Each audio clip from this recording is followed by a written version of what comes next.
Hello student, आज हम 10th class का 2024 का हिंदी का पेपर देखेंगे। समय 3 घंटे 15 मिनट होंगे, पूर्णांक होंगे। 80 नंबर का पेपर आएगा आपका। परीक्षार्थियों के लिए सामान्य निर्देश है कि पहला है, परीक्षार्थी सर्वप्रथम अपने प्रश्न पत्र पर नामांकन अनिवार्य लिखे। नामांकन मतलब रोल नंबर अवश्य लिखे। दूसरा है, सभी प्रश्न हल करना अनिवार्य है। प्रत्येक प्रश्न का उत्तर दी गई उत्तर पुस्तिका में लिखें। जिन प्रश्नों में आंतरिक खंड है उन सभी के लिए उत्तर एक साथ लिखें। जिन प्रश्नों के आंतरिक खंड है, इसका मतलब होता है कि जैसे क्वेश्चन नंबर 5 है, उसके आंतरिक खंड है ए ब स द, उनकी एक साथ ही लिखने की। ए को फिर से को कर सकते हैं अपन, फिर द को, फिर ब को एक साथ और लिखना एक साथ ही। पर उत्तर इसका 5वां निर्देश है, प्रश्न का उत्तर लिखने से पूर्व प्रश्न क्रमांक अवश्य लिखें। उत्तर लिखने से पहले प्रश्न क्रमांक अवश्य लिखें। अब देखो, अपन खंड ए है, इसमें प्रश्न देखो। पहला प्रश्न, निम्नलिखित वस्तुनिष्ठ प्रश्नों के उत्तर अपने उत्तर पुस्तिका में लिखें। इसमें टिक नहीं लगानी, आपको उत्तर पुस्तिका में लिखने हैं। इसका पहला है, पंडिताइन शब्द में प्रयुक्त प्रत्यय है। पंडिताइन में पंडित प्लस आयन, जिसका प्रत्यय हो जाएगा, प्रत्यय उसे कहते हैं जो लास्ट में लगता है। आयन हो जाएगा, इसका प्रत्यय हो जाएगा। स्व शब्द का संधि, दूसरा क्वेश्चन है, स्व शब्द का सही संधि विच्छेद है। सु प्लस एच, स्व प्लस छ, स्व प्लस वच, स, इसमें स्व प्लस एच और द है सु प्लस एच। इसका संधि विच्छेद क्या होगा? सु प्लस एच, द आ जाएगा इसमें। क्वेश्चन नंबर तीसरा है, भ्रमर गीत की भाषा है। भ्रमर गीत की भाषा कौन सी है? अवधी है, संस्कृत है, उर्दू है, ब्रजभाषा है। इसमें कौन सी भाषा आ जाएगी? ब्रजभाषा। अट नहीं रही कविता में किसकी आभा का वर्णन किया गया है? फागुन का, श्रावण का, चैत्र का, वैशाख का। क्वेश्चन नंबर 5 है, पहले का ही, जयशंकर प्रसाद का जन्म कहाँ हुआ था? जयशंकर प्रसाद का जन्म कहाँ हुआ था? कानपुर में हुआ था, वाराणसी में हुआ था, हरिद्वार में होता, उज्जैन में। इसका उत्तर हो जाएगा वाराणसी।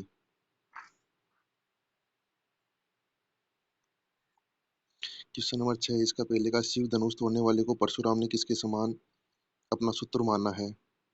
रावण को माना, कंस को माना, सहस्त्रबाहु को माना, यम को माना। क्वेश्चन नंबर 7 है, शहर के मुख्य बाजार के मुख्य चौराहे पर किसकी प्रतिमा लगी थी?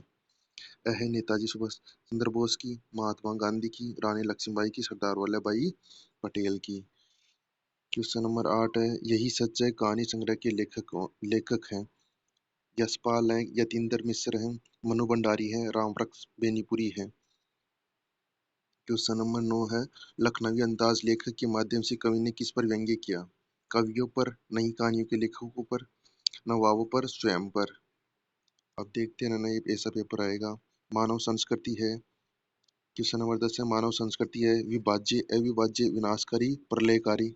ये सारे क्वेश्चन 1 से 12 तक क्वेश्चन आएंगे, एक एक नंबर के। आपको ये आंसर शीट के अंदर लिखने हैं। क्वेश्चन नंबर 11 है, मेहनत का बादशाहों का शहर कहा गया है? गोतो अंतों को, जयपुर को, लखनऊ को, हैदराबाद को। क्वेश्चन नंबर 12 है, पिताजी तारकेश्वर को प्यार से कहकर बुलाते थे? नेमिनाथ, भोलानाथ, वेदनाथ, सोमनाथ। ये क्वेश्चन पहला हो गया। पहले में क्वेश्चन थे 12, ऐसे लगभग ऐसा ही पेपर आएगा आपके पास। क्वेश्चन नंबर 2 है, जिस क्रिया में दूसरे का पहला है, जिस क्रिया में दो क्रम प्रयुक्त होते हैं उसे क्या कहते हैं? द्विकर्मक। क्या कहेंगे इसको? द्विकर्मक। इसको बोलते हैं द्विकर्मक। दूसरा क्वेश्चन है, अविकारी शब्द को ही क्या, अविकारी शब्द का दूसरा नाम क्या होता है? अवयव होता है। क्वेश्चन नंबर 3 है, ऐसा समास के दोनों पदों में रूप से समास के दोनों पद समान रूप से प्रदान होते हैं? कौन से समास में दोनों पद समान रूप से प्रयुक्त होते हैं? द्वंद्व में होते हैं। क्वेश्चन नंबर 4, संज्ञा, सर्वनाम, क्रिया, अवयव शब्दों के साथ जो खालिस्तान जोड़ के विशेषण बनाए जाते हैं? क्या जोड़ के विशेषण बनाए जाते हैं? क्वेश्चन नंबर 5, संज्ञा के स्थान पर प्रयुक्त होने वाले शब्द को क्या कहते हैं? सर्वनाम कहते हैं, आप सबको पता ही है। उपसर्ग के वे शब्दांश जो शब्द से, उपसर्ग तो क्या शब्द से पहले जुड़ते हैं और प्रत्यय शब्द के बाद में, तो इसमें आएगा पहले। क्वेश्चन नंबर 2 कंप्लीट हो गया। आपको क्वेश्चन नंबर 3 देखना है, निम्नलिखित अपठित पद्यांश को पढ़िए। क्वेश्चन नंबर 3 है, निम्नलिखित अपठित गद्यांश को पढ़कर दिए गए प्रश्न के उत्तर अपनी उत्तर पुस्तिका में लिखिए। क्वेश्चन आएगा पूरा 6 नंबर का। अब ये आपको पद्यांश पढ़ना है पूरा, उसके बाद में इसमें प्रश्न दे रखे हैं आपको 6, प्रत्येक प्रश्न 1-1 नंबर का दे रखा है। प्रस्तुत गद्यांश को उचित शीर्षक लिखिए। पहले आपको इसका क्या लिखना है? शीर्षक। दूसरा क्वेश्चन है, व्यक्ति और राष्ट्र का चरित्र निर्माण किसके द्वारा होता है? व्यक्ति, और इसमें दे रखा है आपको जो पढ़ लेना। जीवन में सतत चलने वाली प्रक्रिया को क्या कहते हैं? क्वेश्चन नंबर 4 है, राष्ट्र के विकास और नागरिकों के व्यक्तित्व निर्माण हेतु शिक्षा कैसी होनी चाहिए? 5वां, गांधी जी की शिक्षा के विषय में अब क्या विचार थे? 6वां क्वेश्चन, विनाश शब्द का विपरीतार्थ शब्द गद्यांश में छाट कर लिखिए। विपरीतार्थ का मतलब उल्टा। इसमें सारे दे रखे हैं, सबके उत्तर पढ़ लेना, अच्छी तरह से उत्तर दे लेना। क्वेश्चन नंबर 4 है, निम्नलिखित अपठित गद्यांश को पढ़कर दिए गए प्रश्न के उत्तर अपनी उत्तर पुस्तिका में लिखिए। आपसे पद्यांश अपठित का मतलब होता है कि आपकी किताब में से नहीं है, आपको वैसे ही पढ़ना है, इसका अर्थ निकालना है। फिर ये आपको 6 क्वेश्चन दे रखे हैं, 6 क्वेश्चन दे रखे हैं, इनके सबके उत्तर देने हैं। प्रस्तुत पद्यांश का उचित शीर्षक लिखिए। मधुलिख। दूसरा है, मधु लेकर कौन आया? तीसरा है, कंद किस वेश में है? चौथा है, वसुधा की तुलना किससे की गई? पांचवा, प्रस्तुत गद्यांश में किस ऋतु का वर्णन किया गया है? और छठा, फूली सरसों ने अपना कौन सा रंग दिया? ये तो खंड ए हो गया। अब अपन खंड देखते हैं। ब। निम्नलिखित लघु उत्तरात्मक प्रश्न के उत्तर लगभग 40 शब्दों में लिखिए। 40 शब्दों के अंदर अंदर लिखनी है आपको। 40 से कम नहीं होने चाहिए, 40 से ज्यादा हो सकते हैं 1-2 शब्द। 5वां क्वेश्चन, निम्नलिखित पद्यांशों के प्रश्नों के उत्तर लगभग 40 शब्दों में लिखिए। 14 नंबर की 14 नंबर की पूर्णांक है इसमें। 14 नंबर के प्रश्न है। अब इसमें प्रश्न है कितने? 7 प्रश्न होंगे, सारे प्रश्न 2-2 नंबर के हैं। 5वां, 6वां, 7वां, 8वां, 9वां, 10वां, 11। इसमें 5वां काशी संस्कृति पाठशाला है। 6वां संस्कृति असंस्कृति में कब बदल जाती है? 7वां संगीतकार कविता का मूल भाव लिखिए। 8वां आत्मकथ्य कविता में कवि ने किन किन बिंबों का प्रयोग किया है? 9वां लेखक को हिरोशिमा के विस्फोट को प्रत्यक्ष देखकर कौन सा अनुभव किया? 10वां पत्थर तोड़ती पहाड़ियों को देखकर लेखक को कैसी अनुभूति हुई? 11वां आंखें भराना मुहावरे का अर्थ और वाक्य में प्रयोग लिखिए। ऐसे आप रोजाना पेपर देखने के लिए इस चैनल पे रोजाना देखते रहिए, ऐसे आपको पेपर डालते रहेंगे। जो खंड स है, सेक्शन सी, ये प्रश्न है 4 नंबर का, 12वां प्रश्न। 11 तक तो अपन ने देख लिए, 12वां प्रश्न है, निम्नलिखित पठित गद्यांश को ध्यानपूर्वक पढ़कर पूछे गए प्रश्न के उत्तर अपनी उत्तर पुस्तिका में लिखिए। पठित पठित का मतलब होता है कि आपकी किताब में से पढ़ा हुआ है, आपको किताब में से है ये पद्यांश। अब इसमें से आपको क्वेश्चन दे रखे हैं 4, सारे 1-1 नंबर के हैं, और इसमें अथवा भी है। इसमें लेखक दुखी क्यों हो जाता है, इसमें देखना है कि लेखक दुखी क्यों हो जाता है। दूसरा है, हालदार साहब कितने दिनों के बाद कस्बे से गुजरे थे। तीसरा क्वेश्चन, सुभाष की मूर्ति की आंखों पर चश्मा क्यों नहीं था। चौथा है, लेखक आज वहां रुक रुकना क्यों नहीं चाहता है। इसका अथवा है। अब देखो, अथवा में भी ध्यान से पठित है, आपका पढ़ा हुआ है। इसमें भी वही 4 क्वेश्चन के उत्तर देने हैं, चारों क्वेश्चन 1-1 नंबर के हैं। क्वेश्चन नंबर 13, प्रस्तुत पठित गद्यांश पढ़कर नीचे दिए गए प्रश्नों के उत्तर लिखिए। 13वां देख रहे हैं। इसमें भी आपको पठित गद्यांश है, ये भी 4 नंबर का है। इसमें भी वही आपको 4 प्रश्नों के उत्तर देने हैं।